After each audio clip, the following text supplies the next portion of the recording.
Guys, तो कैसे हैं आप सभी लोग। मैं आशा करता हूँ आप सभी लोग खुश होंगे, मस्त होंगे और अपने अपने काम में व्यस्त होंगे।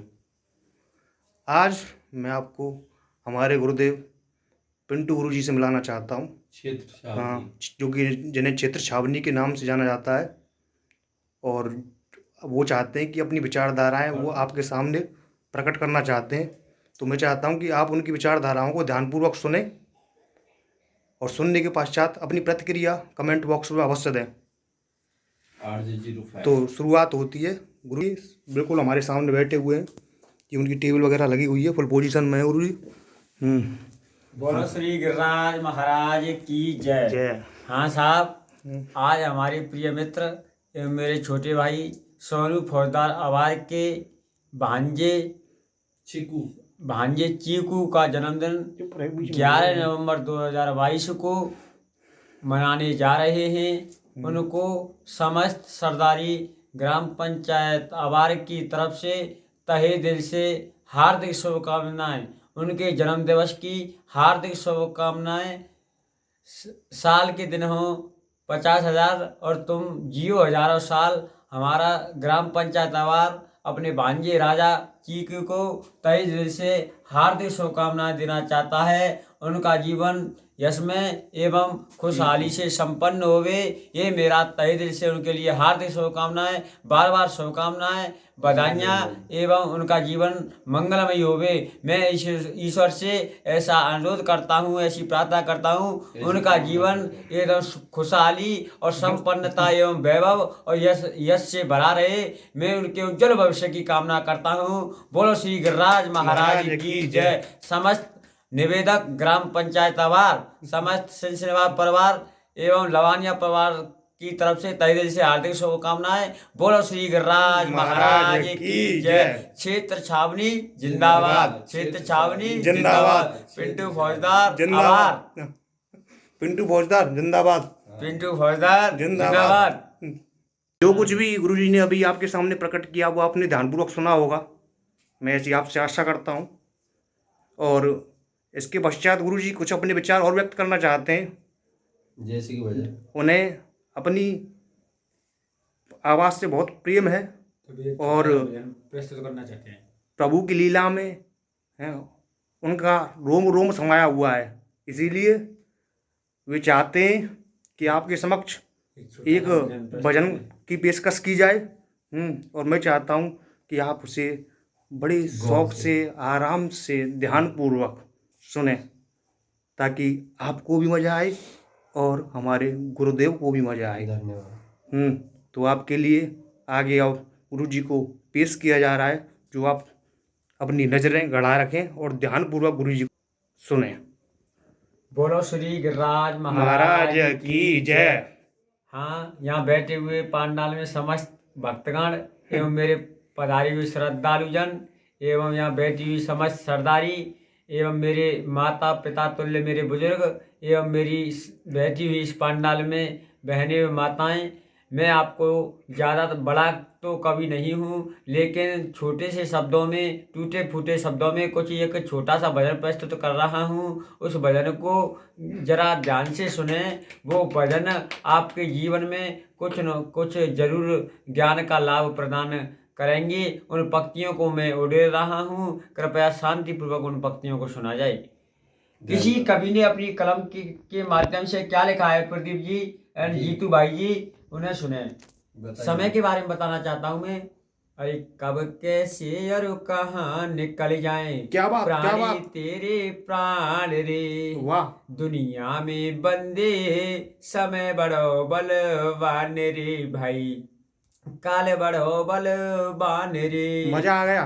काल बड़ो बलवान जगत में, कब कैसे और कहाँ जाए, तारीख दिनात थे बार घड़ी, कोई समय नहीं बतला पावे, और जीव बड़ा डरपोक जगत में, जब काल से टक्कर हो जावे, मिलना तो किसी से दूर रहा, मुख से नहीं जुबान निकलती है, ये प्राण सभी के लेता है, ये तो भाई समझते हैं, अरे रावण जैसे बलवानन के घट गए गर्भ गुमान रे, दुनिया में बंदे समय बड़ो बलवान रे भाई, काले बड़ो बलवान रे। और सुन, हाँ, जब तू अपनी माता के गर्भ में था तो तूने बड़े लंबे चौड़े वादे किए थे। क्या बात है गुरुजी? क्या वादा करके आया था तू,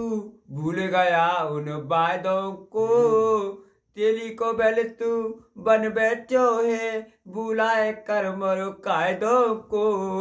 तूने न सोचा कुटुंब की खातिर अपने प्राण बचाने को, मुट्ठी बांध कर आया रे बंदे, हाथ पसारे जाएगा। नेकी बंदी के सिवाय साथ में कुछ ना लेकर जाएगा। और सुन, जवानी में बड़े बड़े तेरे झटके थे, अब तेरा बुढ़ापा आ गया है, क्यों रोता देख बुढ़ापे को, कोई दिना न जवानी था, तेरी उमरिया ऐसे जाए रही जैसे नाव जाए रही पानी में, नाव जाए रही पानी में। वाह वाह। क्यों रोता देख बुढ़ापे को, क्यों रोता देख बुढ़ापे को। अभी तक आप सभी लोगों ने, मेरे व्यूअर्स ने बड़े प्रेम पूर्वक गुरुजी के संगीत को सुना, और मैं आशा करता हूँ कि आप सभी को बहुत हमारी ही तरह बहुत ही आनंद की अनुभूति हुई होगी। हाँ सोनिंदर, अब समाज में प्रचलित कुछ कुरीतियाँ हैं, और उन कुरीतियों में सम्मिलित एक कुरीति है जिसे दहेज के नाम से जाना जाता है। और वर्तमान में समाज में दहेज को लेकर लोगों की मानसिक स्थिति बहुत ही शोचनीय बन चुकी है। और फिलहाल हमारे गुरुदेव पिंटू जी, गुरुजी, जो कि दहेज प्रथा के प्रति अपनी विचारधारा, अपने वक्तव्य आपके समक्ष प्रकट करना चाहते हैं, और मैं चाहता हूं कि आप उनसे भी ध्यानपूर्वक सुनें और अपने समाज की ओर अपनी नज़र गड़ाएं, जिससे कि आपको पता चले कि गुरुजी जो कुछ भी वक्तव्य अपने प्रकट कर रहे हैं वे समाज में मिलते हैं या फिर नहीं मिलते। उसके पश्चात ही अपना मत कमेंट बॉक्स में डालें और तुकबंदी ना करें। तो गुरुजी को मैं आपके सामने प्रकट करने वाला हूँ। बोलो श्री गिरिराज महाराज की जय। आप सभी को बेत है कि भारत एक कृषि प्रधान देश है, और भारत एक कृषि प्रधान देश होने के नाते किसान एक अपना जीवन किस प्रकार से निर्वाह करता है, किसान का जीवन कितना संघर्षशील होता है। भारत के जिन बेटों ने एक किसान के परिवार में जन्म लिया है कि वो जानता है कि किसान की कितनी मेहनत होती है, और किसान जो है मेरे भारत देश की रीढ़ है।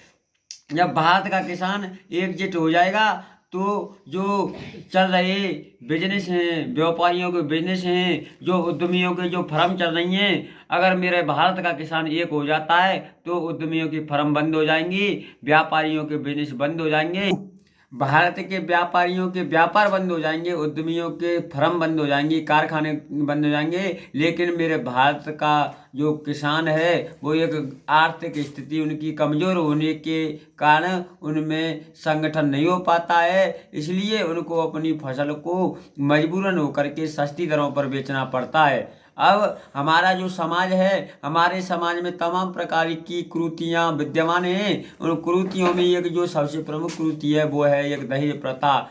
एक बाप अपनी बेटी का रिश्ता देखने के लिए जाता है, और अब एक बाप चाहता है कि मेरी बेटी या मेरी बहन एक सुखमय परिवार में, संपन्न परिवार में अच्छी तरीका से अपना जीवन यापन करे। लेकिन वहाँ पर डिमांड रखी जाती है कि एक बुलेट मोटरसाइकिल चाहिए, 5 लाख रुपया नगद चाहिए। ये कहाँ का नियम है? ये कहाँ का नियम है आप बताइए? जिस परिवार में एक साइकिल नहीं हो और वह परिवार अपनी बेटी का संबंध करने के लिए जहाँ जाए और उस परिवार से ये कहा जाए कि मेरे लिए तो एक बुलेट मोटरसाइकिल 3 लाख रुपए की और 5 लाख रुपया मेरे बेटे के हाथ पर रखे जाएं, ये कोई नियम तो नहीं है। वो क्या अपने खेत को बेच करके अपनी बेटी का संबंध करेगा? ये दहेज प्रथा इतनी विकराल समस्या बन चुकी है कि मेरे गरीब किसान को अपनी बेटी का ब्याह करना एक अभिशाप सा लगता है कि बेटी परिवार में पैदा क्या हो गई, यह तो एक कर्ज के रूप में पैदा हुई है। इसके कर्ज को किस प्रकार से उतारा जाएगा, यानी एक बेटी का गरीब परिवार में पैदा होना कितना भयंकर रूप है। उसके परिवार की स्थिति को वो माता पिता और उसका भाई समझ पाता है जो जिस परिवार में पैदा हुई है। लेकिन मैं कहना चाहता हूँ समस्त जो जागरूक नागरिक हैं भारत के, उनसे कहना चाहता हूँ कि बेटी देना जानकर पानी पिए छानकर। जिस परिवार की आपने पहचान नहीं की उस परिवार में अपनी बेटी का संबंध नहीं करें। परिवार में संबंध करने से पहले ये बात सोच लें कि ये धन के लोभी हैं या ये बहन बेटी की कद्र करना जानते हैं। जिस परिवार में बहन बेटी की कद्र नहीं होती वह परिवार कभी भी अपने उन्नति के शिखर पर अग्रसर नहीं हो सकता। मैं कहना चाहता हूँ ना तो दहेज लेवे ना ही दहेज देवे। जहाँ हमारी सम्मान नहीं, जहाँ हमारा सम्मान नहीं, आदर नहीं, उस परिवार में कभी भी संबंध नहीं करें। उस परिवार में संबंध करें जहाँ हमारा बहन बेटी एवं हमारे भाईचारे का सम्मान होवे, यानी जहाँ हमारी इज्जत होगी, जहाँ हमारी बहन बेटी की इज्जत होगी, उस ही परिवार में संबंध करें। और जो धन के लोभी हैं, जो धन को सब कुछ मानते हैं, उनसे हाथ जोड़कर रिक्वेस्ट करके कह दें कि हम आपका संबंध करने में सक्षम नहीं हो पाएंगे। धन के लोभियों से सचेत रहें। धन के लोभियों को कानून का पाठ सिखाएं। मैं आपसे करबद्ध अनुरोध करना चाहता हूँ। ताली शुरू करें। बोलो श्री राज महाराज की जय। श्री राधे। जय हिंद जय भारत। जय हिंद जय भारत।